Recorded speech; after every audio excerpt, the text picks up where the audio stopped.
Namaskar, this is Firstpost and you're watching Vantage with me, Palki Sharma.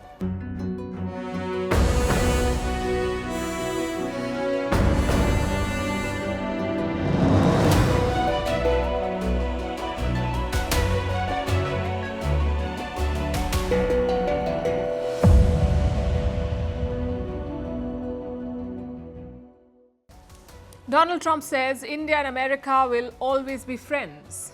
Is this a change of heart or just a pause before the next tariff tantrum? Tonight we'll discuss.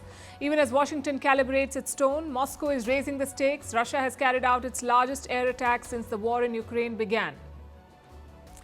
And in the middle of this battlefield economy, the founder of Blackwater is back. Why is he courting Ukraine and who is really profiting from this war? Across the Pacific, tensions of a different kind. A Hyundai plant raided in the United States, a labor dispute that could spiral into a diplomatic row with South Korea. And then there's Elon Musk on track for a pay package worth $1 trillion. $1 trillion. Is this innovation being rewarded or corporate excess at its peak? In Asia, Japan's Prime Minister steps down. We'll explain why his resignation matters for Japan and for the world. In Nepal, Gen Z is on the streets, not protesting jobs or inflation, but a ban on social media. In Africa, the world's largest dam is testing old rivalries, one of the world's largest dams. This is between Egypt, Ethiopia and the Sudan. And finally, a very different story from the Vatican, where the world's first millennial saint has been anointed. They're calling him God's influencer. Also, how AI is changing the apps on your phone and what it means for the way you live online. All this and more coming up. The headlines first.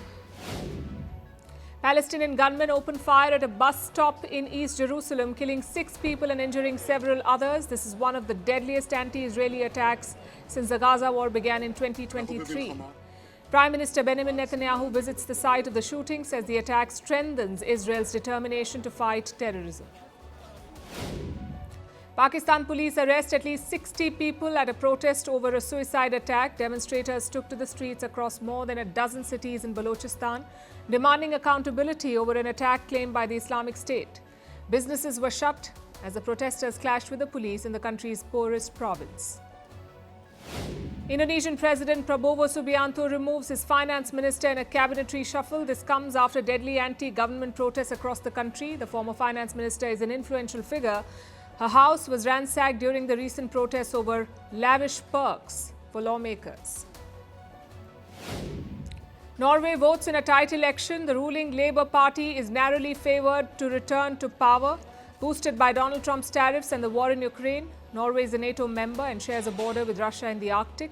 The final results are expected by tomorrow. And millions in London brace for a week of transport chaos as the city's underground rail network comes to a standstill. Yesterday, the staff began a 5-day strike over pay and working conditions. London's underground trains carry up to 5 million passengers a day.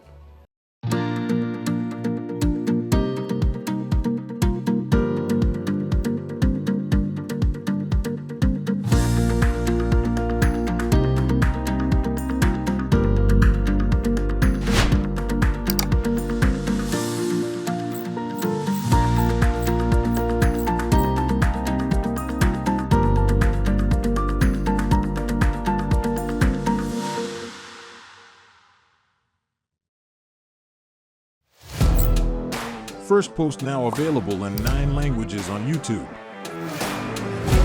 English, Stands at $36 trillion. French, Le FMI, comme German, Geschäftsführenden Direktor, Hindi, $30 trillion ka karjo. Indonesian, Pemerintah tanpa pemeriksaan. Italian, Sekali radikali. Japanese, 4 trilhões euro. Portuguese, Por causa do próprio balanço patrimonial. Spanish. Beautiful bill. Go to Settings, click on Audio Track and select a language of your choice. Be the first to know what's happening around you in your first language. Firstpost.